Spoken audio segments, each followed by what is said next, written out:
একটা জিনিস আমি ঠিক বুঝতে পারলাম না, তুই যে মেয়েটারে এত ভালোবাসতি তুই তারে খুন করলি কেমনে? কেমনে খুন করলি? স্যার, পুরুষ মানুষ ভালোবাসতে জানে, ভালোবাসার জান নিতে জানে না। আপনারা দিতেছি খারাপ।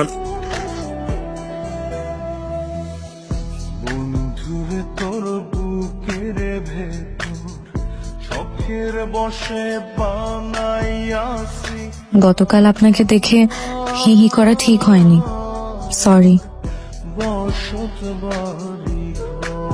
আমি একটা সুন্দর জায়গায় আসি, একটা সুন্দর মেয়েকে একটা পচা কথা বলার জন্য।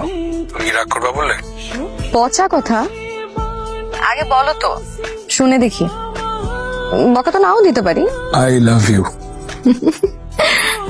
তোমার সাহস তো অনেক সাহস, ফালতু ছেলে। আর কখনো আমাকে কল দিবা না, রাখো। I love you two.